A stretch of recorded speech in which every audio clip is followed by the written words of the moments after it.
Donc continuité, oui, et innovation, innovation avec un S, j'insiste beaucoup sur le S. On m'a dit, mais comment, c'est embêtant grammaticalement? Alors, je vais vous dire, c'est pas le souci numéro un.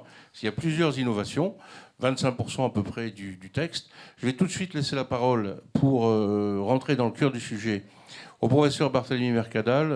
On se connaît depuis très longtemps. J'apprécie beaucoup, moi, tout ce qu'il fait, tout ce qu'il écrit, tout ce qu'il rédige, les interventions aussi, parce qu'il a un sens très pratique. Il a été professeur au CNAM, mais il connaît bien le monde des ingénieurs. Il a un sens de la défense d'intérêts de l'entreprise, du souci pratique, de la négociation des contrats, de la rédaction des contrats. On a beaucoup parlé de responsabilité avec lui il y a déjà pas mal d'années dans une de mes vies antérieures. Et le binôme sera constitué avec Anne-Laure Godilla, qui a participé ô combien dans notre groupe de travail depuis le début, depuis plus d'un an, et qui va continuer ensuite. Donc l'idée, c'est de vous montrer effectivement les facettes de la continuité et aussi les facettes des innovations. Alors, monsieur le professeur, je crois que c'est vous qui commencez. Merci, cher Maurice. Bonjour, mesdames, bonjour, messieurs. Je suis très heureux de me retrouver devant un public de l'Association française des juristes d'entreprise, ce qui m'arrivait autrefois, mais beaucoup plus rarement maintenant. Selon le vœu de votre association, il est prévu que soit abordée maintenant la liberté contractuelle et l'articulation du droit commun avec les règles spéciales ou les droits spéciaux. Du point de vue de la liberté contractuelle, il m'a été suggéré d'essayer de trouver une devise qui pourrait la frapper au coin d'une médaille. Alors, puisqu'on m'avait provoqué, j'ai trouvé quelque chose, mais vous apprécierez maintenant. En tout cas, ça fera la trame de mon développement. À mon avis, la liberté contractuelle en droit français, elle existe. Le problème est de savoir comment la trouver et ensuite vouloir s'en servir. Elle existe, c'est certain, puisqu'elle a même été reconnue au moins à titre de censure des décisions qui la violent par le Conseil constitutionnel, qui ne l'a pas érigée en règle constitutionnelle, mais tout de même en valeur, principe de valeur constitutionnelle qui permet de censurer toute loi qui lui porterait atteinte. Donc on ne peut pas avoir mieux que cette reconnaissance. Elle est aussi affirmée par l'article 1102 de la Réforme, qui, de ce point de vue-là, fait écho à l'ex-article 1134, alinéa 1 et 6 du Code civil. L'ex-134, alinéa 1, les conventions légalement formées en force de loi entre les parties, et le 6, on ne peut déroger aux lois d'ordre public, qui intéressent l'ordre public. Donc, la proclamation ne fait aucun doute, elle est reprise et elle est même concrétisée. Car aujourd'hui, on vous dit, vous avez le choix de votre contractant, vous avez le choix du contenu, vous avez le choix de la sortie. Très important parce que le Conseil constitutionnel appelle ainsi la fin du contrat. Il reconnaît comme un droit de valeur constitutionnelle la libre sortie du contrat, ce qui permet la résiliation unilatérale en cas de contrat à durée indéterminée. Ça ne fait donc aucun doute de ce point de vue que la liberté contractuelle est reconnue, au moins dans le principe, en droit français. Qu'en est-il alors dans les faits ? Ici, à mon avis, il faut procéder par ce qu'on dit depuis les Romains, une summa division, c'est-à-dire une division fondamentale. Il y a les contrats de droit interne et les contrats internationaux. Le problème se pose totalement différemment dans les deux cas. On peut regretter au passage, vous me permettrez cette remarque, monsieur, que jamais le problème de l'ordre public dans le contrat international ne soit évoqué. Or, il est fondamental, comme vous verrez plus tard, c'est ce qui nous a mis en relation, Maurice Bensadoun et moi, il y a très longtemps, quand les entreprises françaises, dans les années 70, se préoccupaient essentiellement de savoir si la présomption de mauvaise foi du vendeur professionnel pourrait leur être opposée par un acquéreur étranger. Eh bien, il fallait faire un raisonnement extrêmement élaboré, laborieux, pour arriver à dire ce ne sera pas probablement d'ordre public international. Tant que la Cour de cassation ne l'a pas dit, on ne peut qu'avancer des arguments en ce sens. Il se trouve qu'elle l'a dit l'année dernière, ou il y a 2 ans. où elle a reconnu que cette présomption de mauvaise foi du vendeur professionnel n'était pas d'ordre public international français. Revenons tout de même d'abord aux contrats internes pour savoir dans les articles de la réforme comment la question se posera. Si la réforme a affirmé catégoriquement que la disposition est d'ordre public, cela fait aucun doute.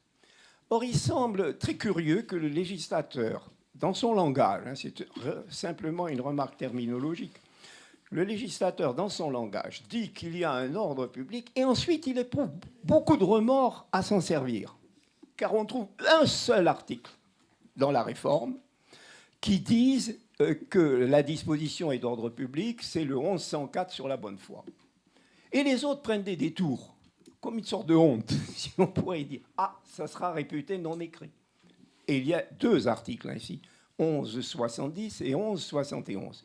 On ne peut pas détruire l'obligation substantielle et dans un contrat d'adhésion, on ne peut pas mettre à néant le déséquilibre significatif. Il y en a encore deux autres où on trouve le réputé non écrit, mais ils étaient déjà écrits dans les délais de grâce et aussi dans la matière de la révision de la clause pénale. Donc, en définitive, la voie paraît extrêmement ouverte pour faire ce que l'on veut lorsqu'on rédige un contrat. Puisque je vous ai cité tout ce qui est déclaré expressément d'ordre public dans les textes de la réforme.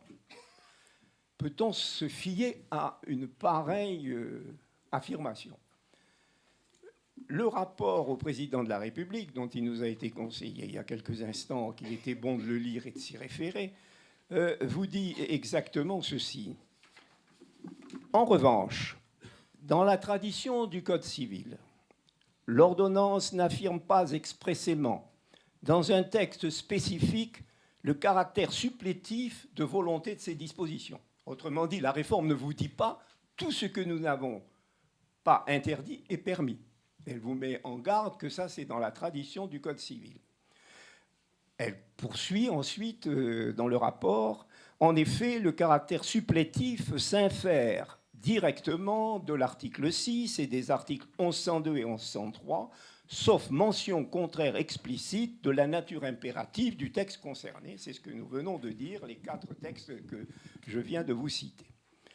Peut-on interpréter cette formule et comment ? Si c'est dans la tradition du Code civil, on peut dire qu'on revient purement et simplement à l'état du droit antérieur, c'est-à-dire ex-1134 face à article 6 qui n'est pas abrogé. Il est simplement réitéré par le 1102 en ce qui concerne les contrats. Si on revient à ce qui était avant, le juge a tout pouvoir. Pour vous dire demain, ce texte, moi, je pense qu'il est d'ordre public. Alors vous direz, ah oui, mais il y a des travaux préparatoires. Jamais les travaux préparatoires n'ont lié le juge. Il peut s'en inspirer, il ne manque pas de le faire, mais il n'est pas obligé de le faire. Il est entièrement libre de son choix. Sinon, il n'y aurait jamais d'annulation de telle ou telle clause, voire de tel contrat, pour fraude à la loi, si le juge n'avait pas eu cet instrument. Par conséquent, si on se fie à cette donnée, confirmée, à contrario, si vous regardez de près la formulation du rapport au président de la République, en revanche, l'ordonnance n'affirme pas expressément un article spécifique sur le caractère supplétif de tout ce qu'elle n'interdit pas. Ça veut dire qu'elle réserve au juge le pouvoir de décider ce qu'il voudra en définitive. Par conséquent, il convient ici de voir ce que le juge pourra faire éventuellement des textes de réforme. Le principe d'interprétation le plus dominant pour essayer de dégager l'ordre public est de s'interroger sur la finalité de la loi. En appliquant la règle d'interprétation que vous avez dû entendre en tant qu'étudiant, moi c'est de ce moment-là dont je me souviens, la loi cesse là où les raisons de la loi cessent. Par conséquent, si l'objectif d'une loi est d'arriver à tel résultat, il faut absolument que ce résultat se produise. Et à mon avis, on peut, parce qu'il faut que je respecte tout de même le délai qui m'est imparti, essayer de faire un petit exercice pratique avec un texte qui préoccupe beaucoup, qui est l'article 1195 sur l'imprévision. Voilà un texte dont on peut se demander légitimement s'il faut le respecter ou si on peut s'en affranchir. 140 ans pendant lesquels, depuis 1876, on a dit qu'en France, l'imprévision n'était pas reçue et qu'on ne pouvait pas réviser un contrat, aurait-il été conclu 2 siècles auparavant sous Louis XIV. Je parle de 1876. Donc, si cela est, ce texte pourrait-il être passé par-dessus bord par une simple clause ? Je vous interroge. Hein. Je n'ai pas la réponse. Seule la Cour de cassation. La réponse est non, telle que vous la dites. Parce que si, telle que vous le dites, elle était vraie, ça voudrait dire que vous pourriez écrire n'importe quelle clause de révision et il n'y aurait plus matière à application de l'article 1195. Ce qui voudrait dire on pourrait revenir par votre volonté contractuelle à la situation existante. Donc la réforme était inutile. Voilà un sujet qui mérite un peu de réflexion. Je vais vous donner mon opinion. Elle est très argumentée dans un texte que vous aurez. Enfin, j'espère qu'elle est très argumentée. En tout cas, je n'ai pas hésité à utiliser tout ce qui pouvait me venir à l'esprit. On n'écrit pas, après 140 ans d'interdiction, un texte dont l'objectif est d'ouvrir la possibilité d'une renégociation afin que n'importe quel contrat puisse un jour ne pas se soumettre à la renégociation. Il suffit d'imaginer qu'il y a une partie forte, une partie faible. Il n'en est plus rien de la protection de la partie faible. Si vous l'entendez, comme vous venez de dire, par un oui pur et simple. Donc, les juges ont bien conscience que la fraude à la loi, ça ne marche pas. Et même la réforme elle-même, elle vous dit bien, si vous videz l'obligation essentielle de sa substance, la clause est non écrite. Pourquoi pourriez-vous vider de sa substance l'article 1195 ? Si l'on tient compte ainsi de cette donnée, on peut tout de même reconnaître que, sous cette réserve d'éviter la fraude à la loi, ce qui quand même est une réserve inéluctable, mais aussi très protectrice de la liberté contractuelle, car la fraude à la loi, il faut la prouver. Et ce n'est pas toujours très facile. Néanmoins, ça peut arriver, et la jurisprudence est truffée d'exemples où la chose s'est produite. Sinon, sous la réserve que je viens d'indiquer, vous pouvez aller très loin dans la liberté contractuelle, car la prime est à la liberté, et c'est l'article 4 de la Déclaration des droits de l'homme et du citoyen qui vous la donne. Et le Conseil constitutionnel n'hésite pas à viser l'article 4. Grâce à cela, en cas de doute sur le caractère supplétif ou d'ordre public d'une disposition de la réforme, eh bien, la prime devra être donnée et sera donnée par le juge à la liberté contractuelle. On peut ici tordre le cou, et ça ne peut pas résister au plaisir de le faire, vous me pardonnerez, à l'idée très répandue selon laquelle le juge français serait au contraire très corseté, très enfermé dans les dispositions du Code civil, très contraint. C'est en tout cas ce qu'utilise la Banque mondiale dans ses Doing Business pour dire que notre droit ne vaut pas grand-chose, puisqu'elle a eu l'audace de nous classer un jour à la 50e et quelques places entre la Jamaïque et l'îlot de Kiribati. Donc, si on se place de ce point de vue-là, évidemment, le droit français est extrêmement peu propice aux affaires. Mais si vous regardez le nombre d'articles du Code civil depuis 1804, c'est-à-dire 1101 à 1306 et quelques, et plus 1371 pour arriver jusqu'au quasi-contrat, eh bien, le nombre de fois où les juges ont reconnu qu'un texte du Code civil, ceux que je viens de citer étaient d'ordre public, est extrêmement rare. Par conséquent, il y a une sagesse chez nos juges qui ne balance pas par-dessus le bastingage la liberté contractuelle pour un oui, pour un non. Et ils le font encore beaucoup moins si le contrat est international. Il y a là une distinction fondamentale créée par la jurisprudence, solution prétorienne, dont on peut regretter qu'elle n'était pas au moins consacrée dans le principe, car il faut chaque fois, en tant qu'auteur, la justifier. Et cette distinction fondamentale est que l'ordre public interne, celui qui s'applique à un contrat hexagonal, en tout point de vue, qui n'a aucun lien de rattachement avec notamment les enjeux du commerce international, un tel contrat est soumis à l'ordre public, comme vous l'entendez, de façon complète. En revanche, dès lors que le contrat intéresse le commerce international, il est qualifié de contrat international et en tant que tel, on lui applique l'ordre public international tel que la loi française le conçoit. Et la Cour de cassation est entièrement maîtresse de la conception qu'elle se fait de ce qu'il faut imposer dans les relations internationales, ou non. Cela remonte à très longtemps.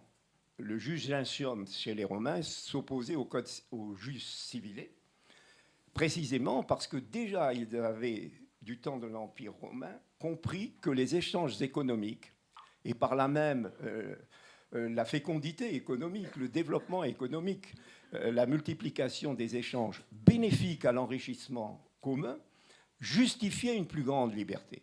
Depuis cette époque, toutes les législations, toutes les jurisprudences reconnaissent la distinction dont je viens de vous parler.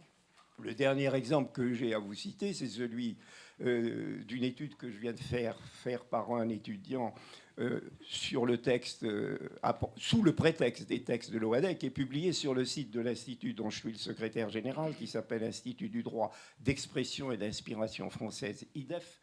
Vous y trouverez revue du droit des affaires en Afrique. Ça déborde bien, mais les Africains de la zone OADA, donc francophone, commercent aussi, vu la géographie, largement avec le Ghana et le Nigeria, qui sont des pays de common law. Par conséquent, la solution en question n'est pas tout à fait comme un cheveu sur la soupe en ce qui concerne les relations interafricaines. Eh bien, cette étude vous montrera que le juge anglais emploie pratiquement les mêmes termes que le juge français. Il y a une conception de l'intérêt de la Grande-Bretagne dans la vie des affaires internationales qui fait que le juge britannique, il va refuser l'exéquatur d'une sentence ou l'exéquatur d'un jugement étranger. Il y a donc là une parenté très forte entre les droits positifs de la plupart des pays du monde. Je prendrai deux exemples concrets pour vous montrer à quel point la jurisprudence française est sage en ce domaine et qu'elle ne mérite pas les critiques qu'on lui adresse. Car c'est un lieu commun en France que de dire c'est lamentable. En France, tout est interdit, alors que chez les anglo-saxons, tout est permis. Le premier exemple, c'est celui que je viens de vous citer, qu'on a vécu ensemble, quand vous vous demandiez ce qu'il en était de la présomption de mauvaise foi du vendeur professionnel. Le deuxième est encore plus éclatant, car il est tout récent, il est de 2015. Les mentions manuscrites qu'une caution doit porter sur un contrat de cautionnement qu'elle conclut, et qui sont écrites dans le Code de la consommation, mais qui sont applicables à tout contrat dès lors que la caution est personne physique et qu'elle va garantir un prêt délivré par un professionnel, donc un banquier. Ces mentions sont d'ordre public par excellence. La caution doit écrire de sa main, d'une part, exactement ce pourquoi elle s'engage, selon une formule prédéterminée par la loi, presque sacramentelle. Et il faut, depuis qu'une jurisprudence se développe, pour voir si le déplacement d'une virgule dans la formule la remet en cause ou pas. On en est là. Et deuxièmement, il faut aussi que soit écrit de la main de la caution si elle se porte solidaire ou pas solidaire, avec la même formule sacramentelle. Eh bien, la Cour de cassation vient de juger que ces dispositions n'étaient pas d'ordre public international français. Je pourrais vous citer d'autres exemples, mais retenez tout simplement que les cas où la Cour de cassation déclare qu'on est en présence d'une disposition d'ordre public international français se comptent sur les deux doigts de la main et ont une importance tout à fait inégale les uns des autres. Cependant, cette liberté contractuelle si chérie, au moins par vous, il faut la vouloir. Pour la vouloir, il faut la mettre en œuvre. Et la mise en œuvre, eh bien, ça suppose un gros effort. C'est-à-dire que même là où on pense qu'on est confronté à une loi d'ordre public, il faut se demander où sont les interstices qui permettront peut-être de glisser des moyens de restreindre la portée de l'ordre public. Je vais tenter l'exercice avec l'article 1195 sur l'imprévision. C'est uniquement parce que c'est là que la situation risque d'être tendue. Mais c'est aussi parce qu'il offre, me semble-t-il, un beau cas d'école pour essayer de comprendre comment on peut mettre à profit la liberté contractuelle, même au regard d'un texte qui, à certains égards, peut paraître contraignant. Le texte débute. Si un changement de circonstances imprévisible lors de la conclusion du contrat rend l'exécution excessivement onéreuse pour une partie. Si vous y réfléchissez bien, vous pouvez déjà essayer d'enfermer le juge dans certaines limites. Pourquoi vous ne pourriez pas dire ce qui est à vos yeux un changement imprévisible? Pourquoi ne pourriez-vous pas dire ce que sont des coûts excessivement renchérissant le contrat? On verra bien ce que le juge vous dira. Mais comme je vous disais, il est sage. J'ai déjà vu 2 décisions concernant les contrats de franchise pour lesquels il faut que le franchiseur délivre pardonnez-moi, une information au franchisé.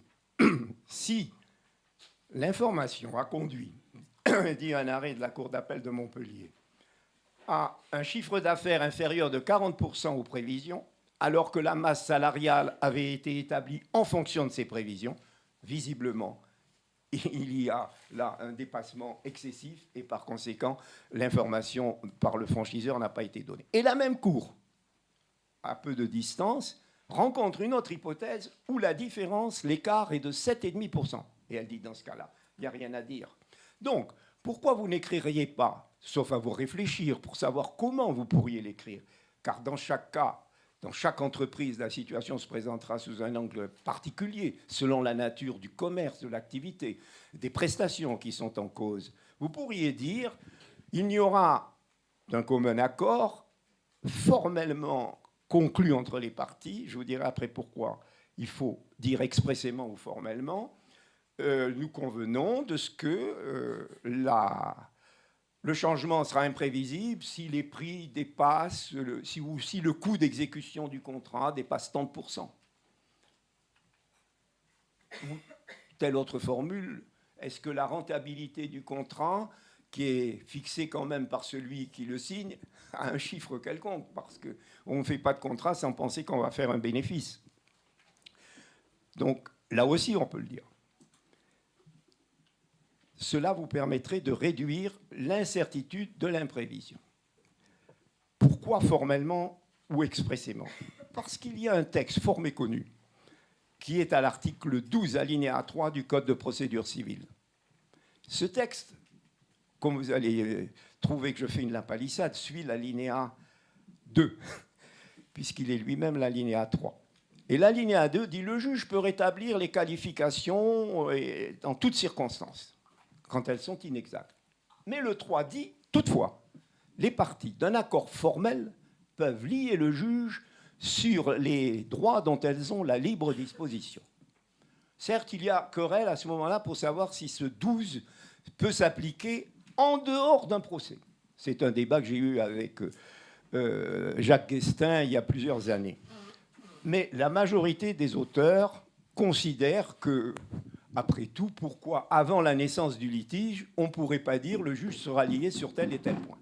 Donc, si vous voulez prendre la liberté contractuelle, vous pouvez écrire le juge d'un accord express sera lié sur le fait que le prix excessif se produira à tel niveau.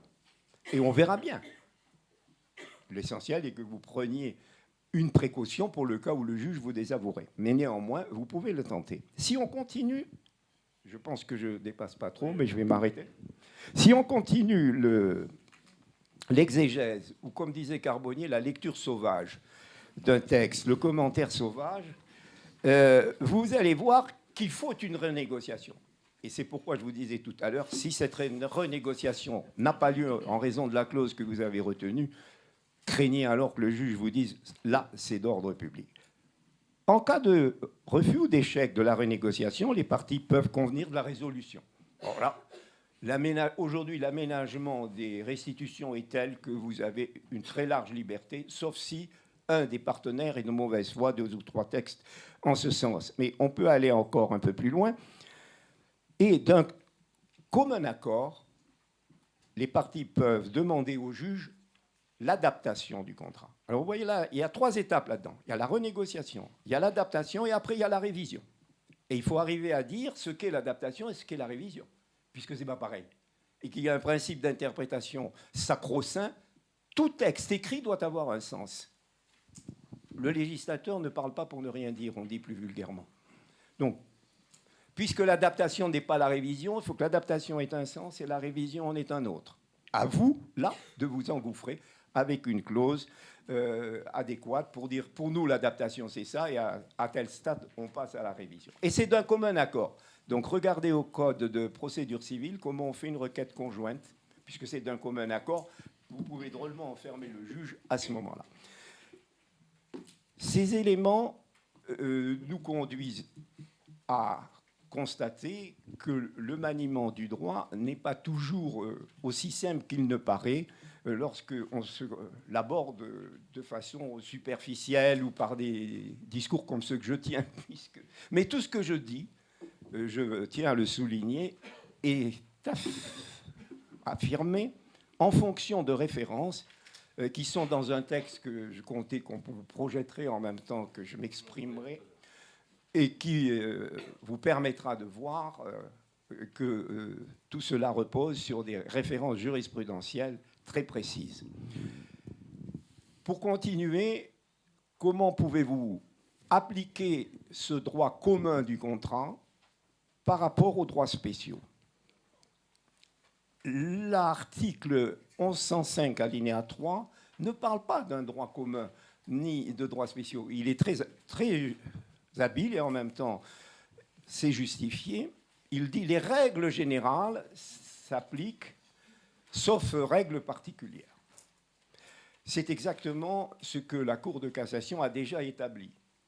Dans un texte que vous trouverez et que j'ai écrit il y a très longtemps, j'avais appelé ça la primauté du droit commun. Il est impressionnant de lire le nombre de décisions de justice dans lesquelles la Cour de cassation fait le départ entre règles générales et règles spéciales. Alors, en principe, si la règle spéciale est en contradiction complète avec la règle générale, c'est à cette condition qu'elle évince la règle générale. Mais dès lors qu'elles sont compatibles entre elles, chaque partie a le droit d'opter pour l'une ou pour l'autre. Cela, vous le verrez dans le document que j'ai préparé à votre attention. Et cette question va essentiellement se poser pour l'application de l'article 1171 sur le déséquilibre significatif dans le contrat d'adhésion. Contrat d'adhésion dont vous devez bien prendre, au 1110, je crois, la définition. Car il va s'appliquer à toute entreprise qui aura établi d'elle-même des conditions générales. Donc tous ceux qui, ici, sont dans une société qui a rédigé des conditions générales sont dans le contrat d'adhésion, car il n'y a pas d'autres restrictions. Et à ce moment-là, le déséquilibre significatif peut jouer. Jusque-là, dans la définition jurisprudentielle et pratique qui courait, on n'avait pas de définition réelle du contrat d'adhésion. Tout simplement, on avait constaté, de ci, de là, qu'une partie avait imposé à l'autre, qui était plus faible. Notamment, nous sommes tous plus faibles face à la SNCF, à la RATP, aux compagnies d'aviation. C'était ça, les hypothèses du contrat d'adhésion. Maintenant, attention, c'est toute condition générale au préalable qui vous met dans le contrat d'adhésion. À partir de là, vous devez donc vous méfier du déséquilibre significatif. Mais comment réagir et définir ce déséquilibre significatif? Rien n'est dit, sauf qu'il est précisé comment il est exclu, mais ce n'est pas l'objet de mon propos. Mon propos est de vous faire remarquer que le déséquilibre significatif est visé dans deux autres textes, le Code de la consommation et le Code de commerce. Vous devez donc là faire un exercice de voir ce que sont les règles générales par rapport aux règles spéciales. Le Code de la consommation concerne des contrats bien spécifiques. En principe, ceux conclus avec un consommateur ou un non professionnel. Donc, consommateur, c'est défini, je vous y renvoie. Non professionnel, ça l'est aussi, mais de façon plus équivoque, plus souple. On pourrait dire du droit mou ou du droit souple, là. Car dans certains cas, une partie peut avoir une activité qui est professionnelle sans être un professionnel. Une personne morale ne peut pas être un consommateur, ça c'est jugé, mais elle peut être un professionnel. Et, pardon, elle peut être un non-professionnel. Imaginez une société civile immobilière qui se contente de louer des appartements. Que fait-elle de différent par rapport à la personne physique qui a aussi quelques appartements et qu'elle loue? Par conséquent, le domaine doit être fixé en fonction de ces données. Et l'autre texte, c'est celui du Code de commerce, le 442.6.1, et deuxième ou troisièmement, qui vous dit tout producteur, tout industriel, tout agriculteur, toute personne inscrite au registre des métiers peut mettre en cause la responsabilité de ce... Pas lui, pardonnez-moi.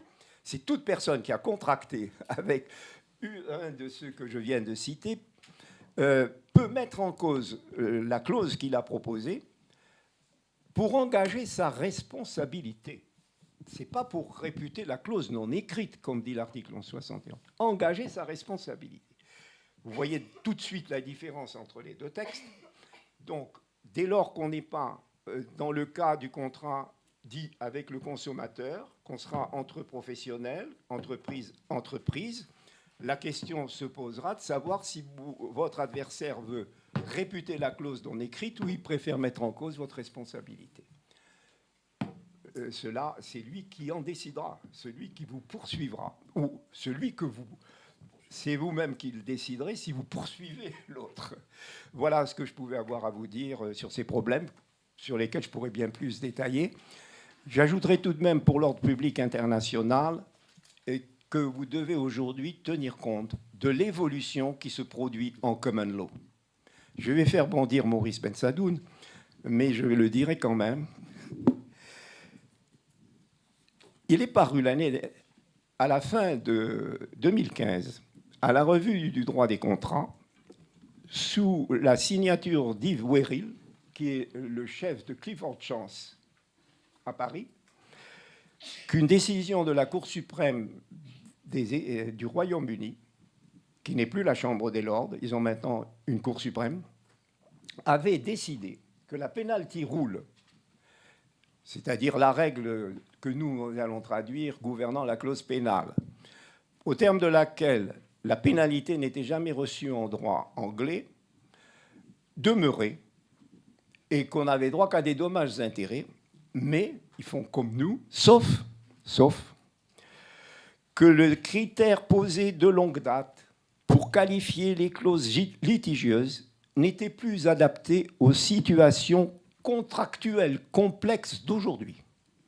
Je pense que pour nous, Français, c'est à saluer d'un coup de chapeau très bas, car imaginez que la Cour suprême d'Angleterre trouve que son droit n'est pas adapté aux conditions complexes d'aujourd'hui, pour ensuite donner au juge, dans des circonstances qu'elle ait dit qui doivent rester, elle ne le dit pas tout à fait, donner au juge le moyen d'apprécier le rapport entre le montant de la clause et le préjudice subi.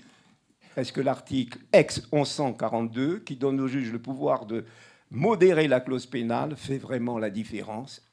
Si, dit l'anglais, car finalement, on sait quand même que le juge anglais est très prudent. Par conséquent, il ne bouleversera pas. En revanche, en creux, le juge français ne manquera pas, lui, de tomber dans le panneau. Merci de votre attention.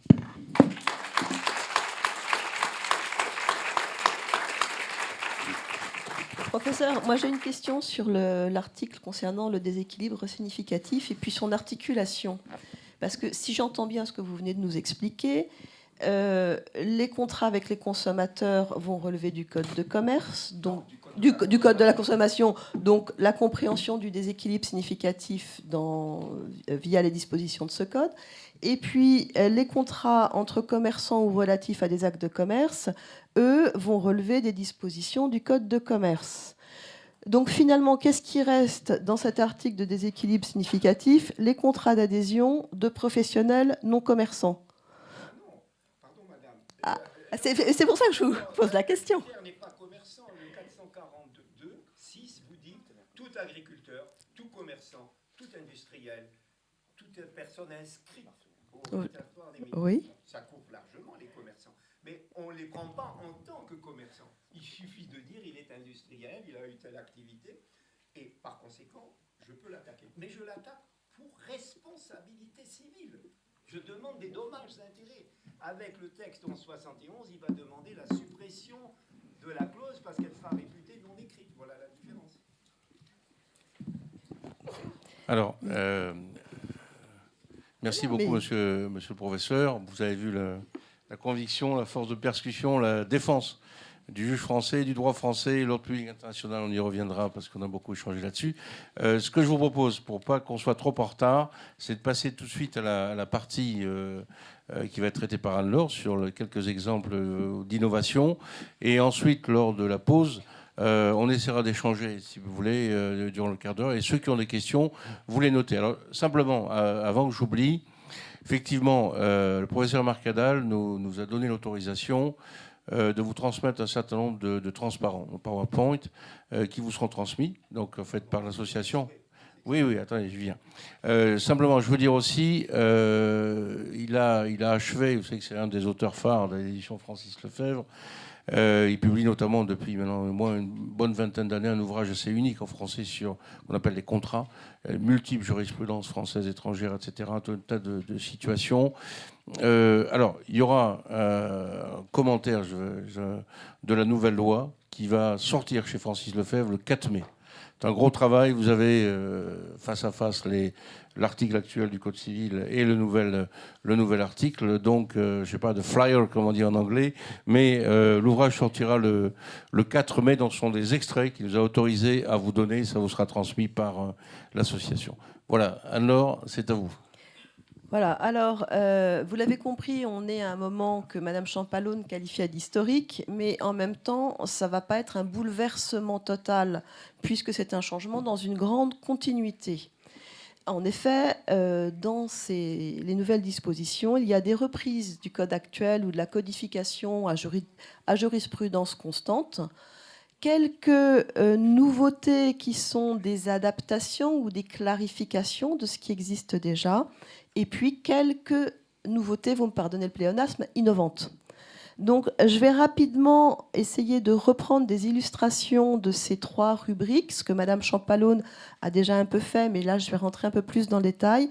Et puis je vais faire un flash sur certains articles que la FJE a trouvé qui sont des articles innovants pour le coup, et que la FJE estime particulièrement importants pour vous dans votre pratique et sur lequel nous allons attirer votre attention. Donc, je l'ai dit, certaines dispositions sont reprises à code constant. Il n'y en a pas beaucoup. Tout ce qui concerne la responsabilité délictuelle, qui fera peut-être donc l'objet d'une future réforme, et puis ce qui concerne la conclusion des contrats par voie électronique. Là, un certain nombre des éléments de jurisprudence sont repris et codifiés sans changement. Et j'ai noté qu'étaient donc codifiées les fonctions de la clause sur le contenu licite et certain du contrat, sur la nullité de la clause qui contredit l'obligation essentielle quand elle la vide de sa substance, sur la nécessité de la bonne foi dans la période précontractuelle, dans les négociations. On codifie également la réticence dolosive, la prohibition des engagements perpétuels, l'exception d'inexécution, la possibilité d'une résolution unilatérale du contrat. On codifie la jurisprudence sur les conditions générales, ce qui se passe quand il y a conflit dans des conditions générales, entre conditions générales incompatibles et entre discordance entre conditions générales et conditions particulières. Et puis codifier également la possibilité de fixer unilatéralement le prix dans les contrats cadres. Donc là, voilà, ça sont des illustrations, hein, ce n'est pas exhaustif, mais je pense que ce sont des éléments importants. Et puis la jurisprudence, elle est codifiée aussi, mais dans certains cas, elle est fixée ou clarifiée. Dans quel cas? Eh bien, dans ce qui concerne la rétractation de l'offre ou le retrait de l'offre en cas de décès du promettant. Le moment de la formation du contrat est maintenant codifié. C'est définitivement la réception de l'acceptation, la réception par l'offrant de l'acceptation qui est le moment où naît le contrat. Une nouvelle définition de la force majeure nous est proposée. Donc, fini la jurisprudence à géométrie variable sur ce qu'est la force majeure. La jurisprudence sur la cession de dette est codifiée, sur la novation est clarifiée, et puis la liberté de preuve du paiement est maintenant clairement affirmée.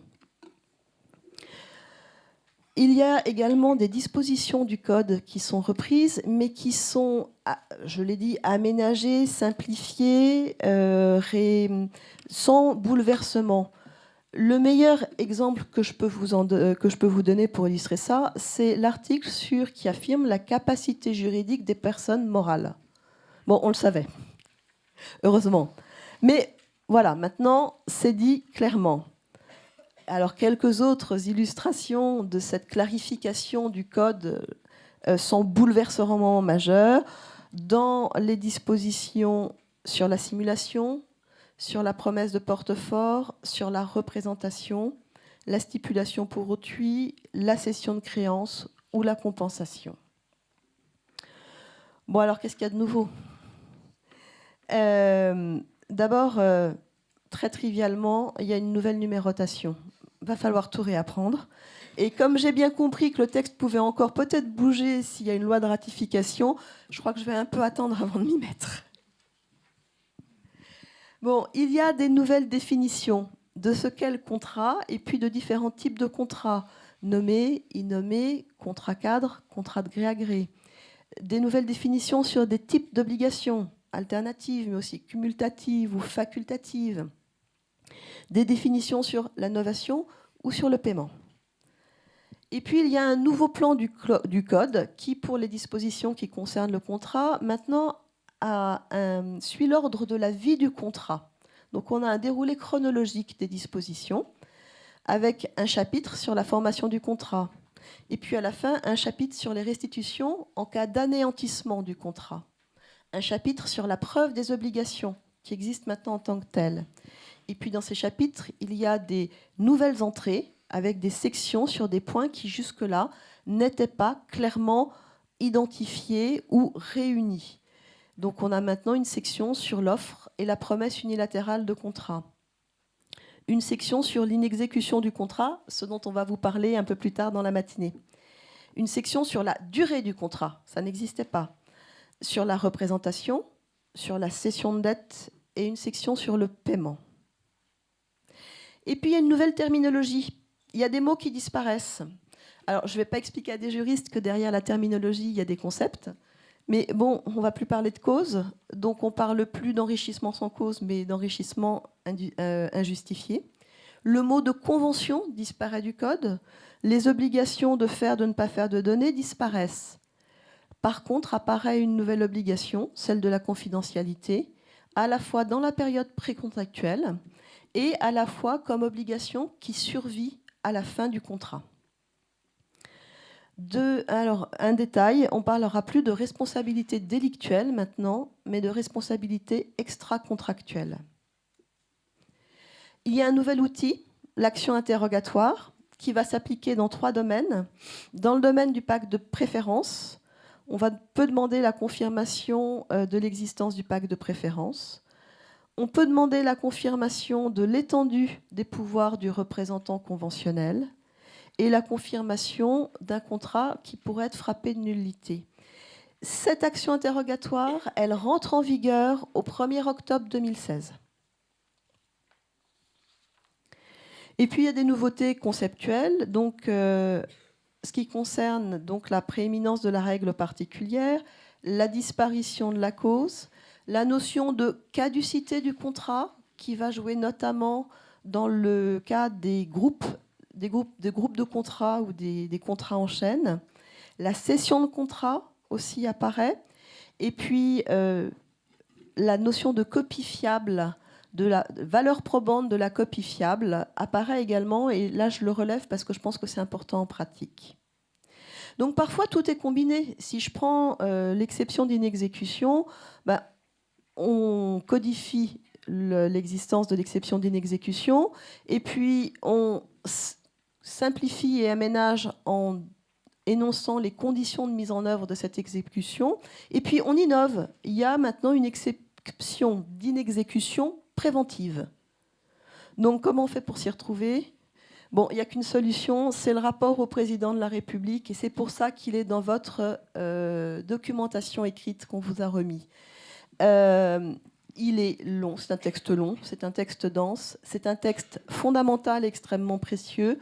On ne peut travailler les nouvelles dispositions qu'en les mettant en regard avec le rapport au président de la République, qui, article par article, indique ce qui reste, ce qui change, ce qui est nouveau, et qui indique pourquoi ces nouvelles dispositions ont été adoptées dans cette forme. Voilà. Alors maintenant, je voudrais faire un petit flash sur certains articles. Alors normalement, il y a un support visuel qui devrait s'afficher. Et donc voilà, dans le premier flash sur lequel on voulait, ce premier article sur lequel on voulait attirer votre attention, c'est le devoir d'information. Alors j'ai noté que vous ne le faisiez pas apparaître, professeur, dans les articles d'ordre public. Ouais, parce qu'on ne peut ni limiter ni exclure ce devoir. Parce que là, pardonnez-moi, c'est une omission regrettable, avec une formule qui est encore nouvelle. Ni limiter, ni exclure ce devoir. Et pas d'ordre public. Voilà. Alors, on a ici cet article qui est typiquement l'intégration dans le Code général des obligations d'une notion qui est issue d'un droit particulier, celui de la consommation. La FJE regrette et a exprimé ce regret dans la consultation en disant que c'est une notion qui ne nous paraît pas adaptée à l'entreprise. Et que s'il fallait la garder, il fallait au moins l'objectiver. Bon, un effort de rédaction a été fait, mais moi je note qu'on parle de légitimement et j'aimerais bien qu'on précise ce que c'est que cette ignorance légitime. Alors, comme on vient de le dire, on ne peut ni limiter ni exclure ce devoir. Donc, nous, en pratique, qu'est-ce qu'on peut faire ? Eh bien, tout va se jouer au niveau de la preuve et de l'aménagement de la preuve dans le contrat, que le devoir d'information soit a été donné, soit aurait dû être donné. Donc, il va y avoir là un exercice de rédaction dans le contrat particulièrement important à mettre en œuvre. Alors, le deuxième article sur lequel on voulait aborder et attirer votre attention, c'est la notion de abus de dépendance et donc de la violence économique. Donc, ça n'est pas une nouveauté, cette violence économique. Elle existait déjà dans la jurisprudence, elle est généralisée. La FJE avait demandé ce que soit limité le champ d'application de cet article en l'objectivant, parce que la dépendance économique, elle fait partie de la vie des affaires. Je veux dire, on est dépendant de son prestataire informatique, le sous-traitant est dépendant du maître d'ouvrage. Donc, dans cette rédaction actuelle, la notion qui va permettre de caractériser le vice, c'est l'avantage manifestement excessif. Maintenant, une fois de plus, se pose la question de savoir qu'est-ce qu'il y a concrètement dans la pratique derrière cette notion d'abus avec un avantage excessif. C'est une notion qu'il va falloir préciser. Et chaque fois qu'il y a comme ça un besoin de précision, nous y voyons à la FJE une source potentielle de contentieux, donc de perte de temps, d'argent, et puis un recours au juge qu'on voudrait le plus possible éviter. Désolée. L'article suivant concerne le déséquilibre significatif, et là on vient d'en parler. Donc moi je poursuis quand même mon raisonnement, professeur. Donc il va servir à qui? Donc pas au contrat entre commerçants et consommateurs, pas au contrat qui relève de l'application de L142.6.1, donc les sociétés civiles immobilières, certaines associations. Si vous permettez, je vous réponds tout de suite, il vaut mieux. Il va servir. Non, pardon, je suis dans une journée. Il va servir tout simplement à un contrat entre deux entreprises, dès lors que l'une aura des conditions générales. Voyez la portée, c'est là qu'elle est.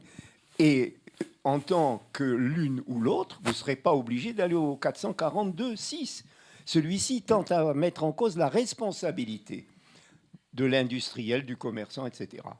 Donc, il vous permettra d'avoir des dommages-intérêts. Le 1171 vous permettra de faire réputer la clause non écrite. Alors, en utilisant, là, je me réfère au rapport du président de la République, en utilisant la notion déséquilibre significatif qui est celle du Code de commerce. Alors, autre article sur lequel nous nous sommes interrogés, est-ce que je peux avoir l'article suivant? Alors, l'article suivant encore. On est donc sur la clause qui concerne le changement de circonstances, enfin imprévisibles dans le contrat. Et alors là, donc le professeur Mercadal a posé la problématique de savoir si on pouvait aménager cet article, que nous comprenons comme être un article supplétif. Il vous a parlé de la caractérisation des circonstances imprévisibles ou de la caractérisation excessivement onéreuse. Et c'est vrai qu'actuellement, dans les clauses de hardship qui existent dans certains contrats, en général, on fait référence à des indices objectifs pour pouvoir qualifier ce qui va être excessivement onéreux. Mais il y a un troisième point qui est important, il faut que la partie n'ait pas accepté d'assumer le risque. Donc, est-ce qu'on peut mettre une clause, est-ce qu'on va pouvoir rédiger la clause en disant que les parties reconnaissent assumer le risque d'une circonstance imprévisible? Et puis après, je voudrais attirer votre attention sur le mécanisme un peu complexe de négociation qui s'ouvre. Parce qu'on dit qu'est-ce qui se passe? Il faut commencer à renégocier. S'il y a refus ou échec de renégociation, on peut ensemble convenir de la résolution du contrat, donc se mettre d'accord dans son désaccord, ou bien ensemble saisir le juge pour une adaptation. Et puis, si on n'est vraiment pas d'accord, unilatéralement, c'est à la demande d'une seule partie, le juge peut être saisi, et là, il peut non seulement y mettre fin, mais il peut aussi le réviser. Et le réviser sur quels critères? Là, il y a quand même une immixtion potentielle du juge dans la vie du contrat que la FJE trouve regrettable. Alors, juste un point, je ne veux pas intervenir pour qu'on essaie de rattraper le temps. Tous les professeurs, la jeune génération, considèrent, et on en a parlé suffisamment, ce texte est supplétif. Très clairement. Non, mais tous. Attendez, non, je ne sais pas cette prétention. Donc, le texte est supplétif. Ça, c'est un premier point. Deuxièmement, moi, ce qui me choque là-dedans, j'ai parlé de boîte de Pandore, avec ce hardship à la française, dont d'ailleurs le professeur Dondero nous a dit que c'était le décalque de l'article 1467 du Code civil italien. En fait, comme il est agrégé aussi de droit italien. Donc, mon problème est le suivant. Je suis fournisseur dans un contrat qui est un contrat à long terme. Bouleversement des conditions économiques.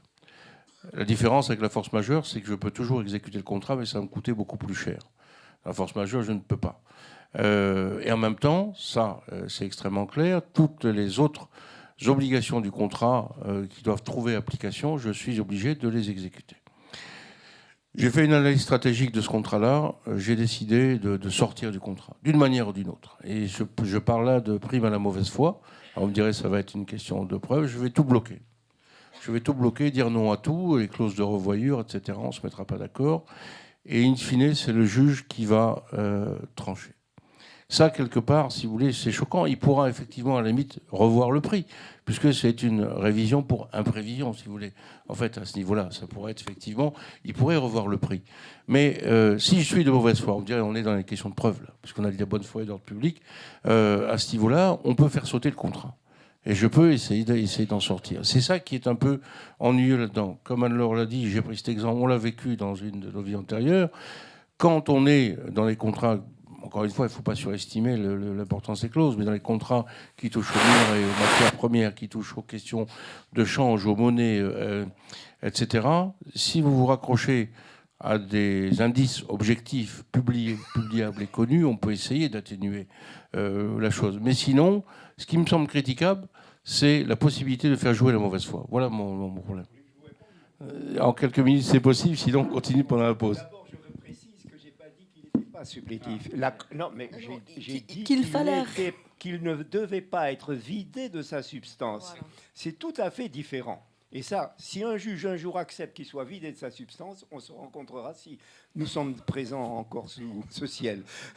Deuxièmement, pour la question que vous posez, vous verrez dans le livre que je viens d'écrire que je dis que c'est un excès de pouvoir. Que c'est la menace d'un excès de pouvoir et que je ne comprends pas qu'un législateur remette un pouvoir discrétionnaire à un juge. Ça met en l'air toute la Convention européenne des droits de l'homme, le droit à un tribunal, car il est entièrement libre de l'opportunité économique. C'est un jugement économique qu'il va porter. Alors, si vous êtes audacieux, attaquez-le en excès de pouvoir. Alors, moi, ce que je retiens... La parole à la défense, quand même. On vient de parler de la Cour européenne des droits de l'homme.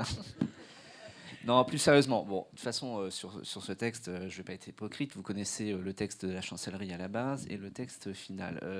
Au départ, la façon dont nous avions rédigé le texte, alors quand je dis nous, c'est pas bien ce que je fais normalement, hein, je suis tenu par la solidarité gouvernementale, mais c'est vrai qu'au départ, on avait envisagé un dispositif essentiellement effectivement supplétif de la volonté des partis. Alors, on essuie un certain nombre de critiques, et je peux le concevoir, qui est lié, c'est la question plus générale du vocabulaire et du recours aux standards, mais qui, à mon sens, est inévitable dans le Code civil.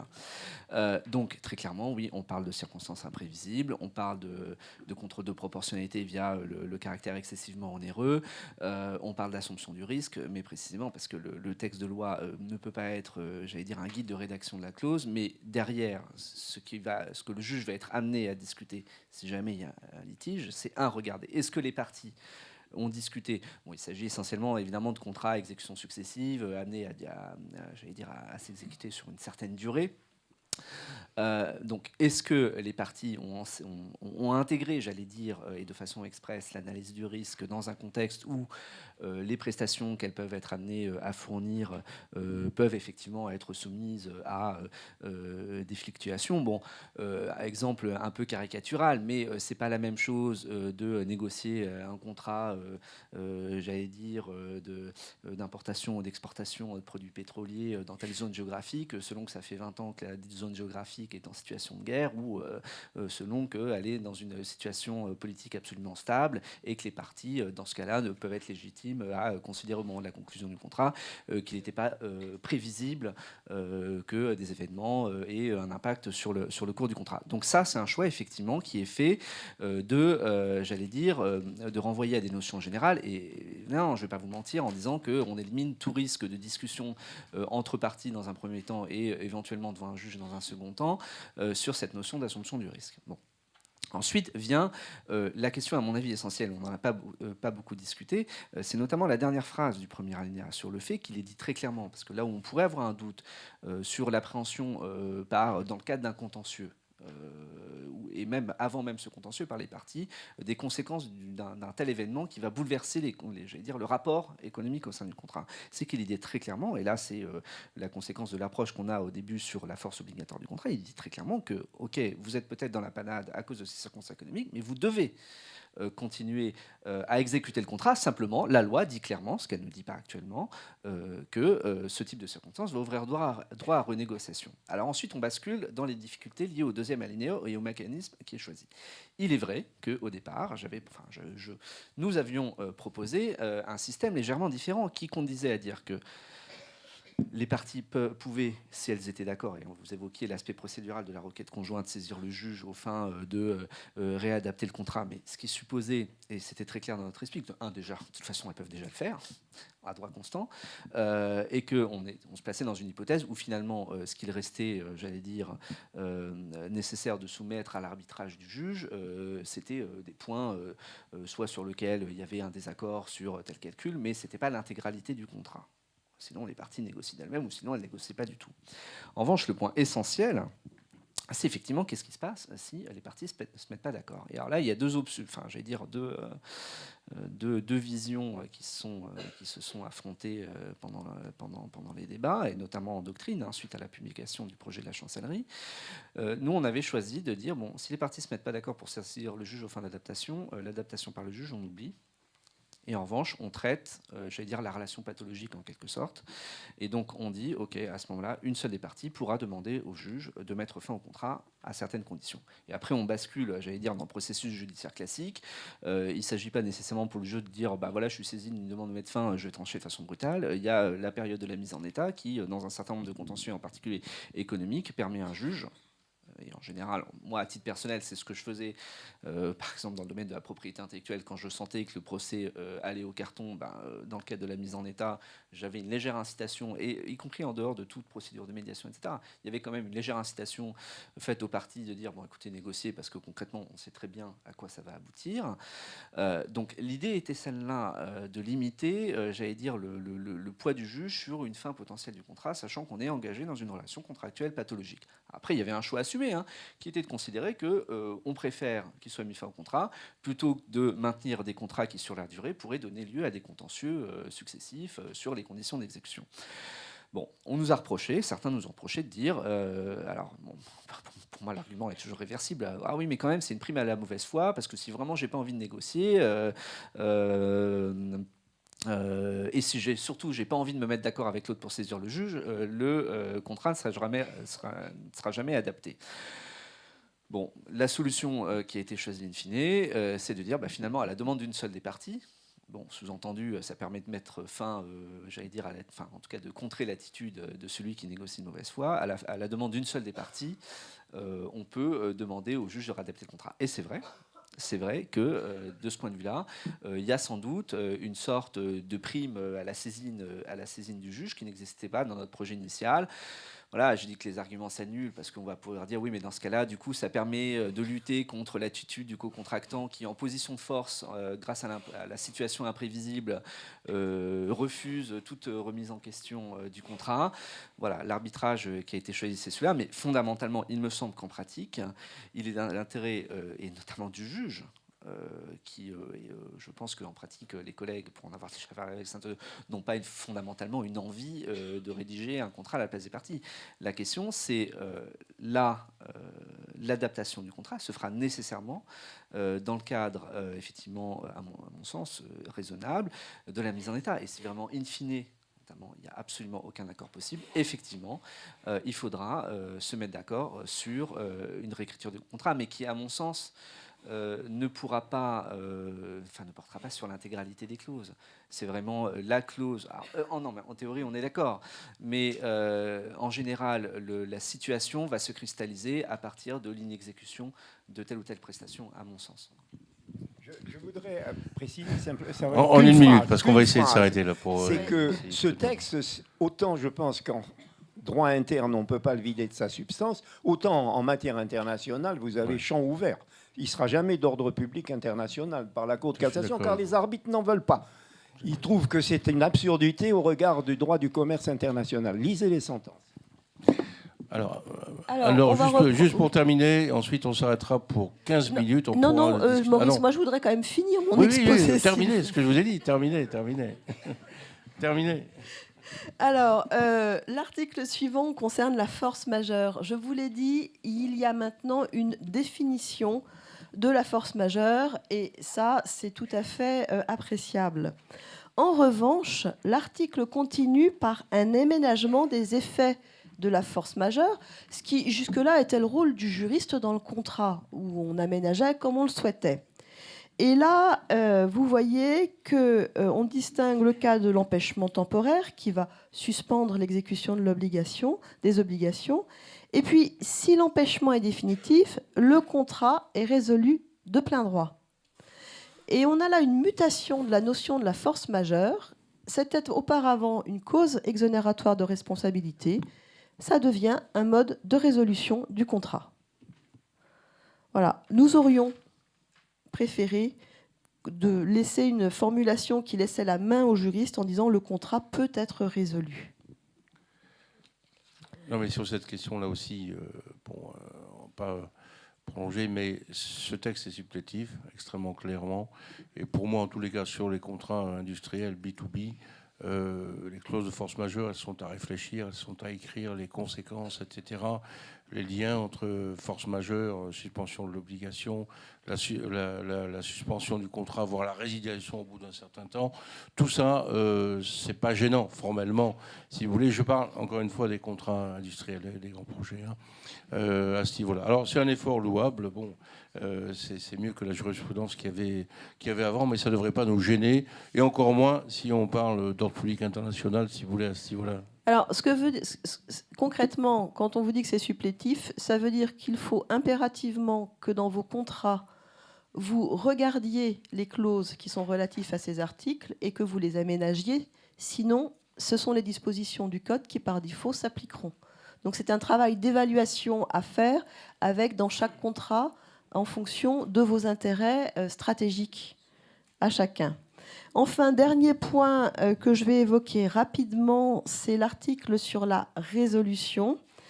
Dans le projet d'ordonnance, on ne parlait que de résolution et pas de résiliation avec ses effets pour l'avenir. Donc là, cet article 1229 maintenant définit clairement, d'une part, ce qu'est la résolution et ce qu'est la résiliation. Et la clé de définition, c'est l'utilité de la prestation dans l'exécution du contrat.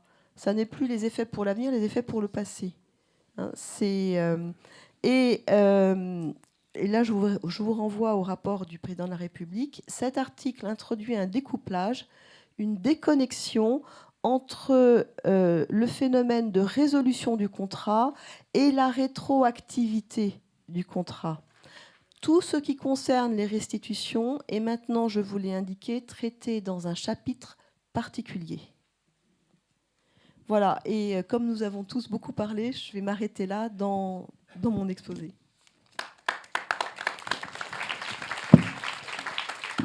Merci Anne-Laure. Moi, dans un renvoi au rapport au président de la République, personnellement, j'ai pris un grand plaisir pour parler de la fiction juridique, de la rétroactivité, de la résolution. Ça, parce qu'effectivement, on allait devenir schizophrène quand on nous expliquait que la résolution égale la résiliation.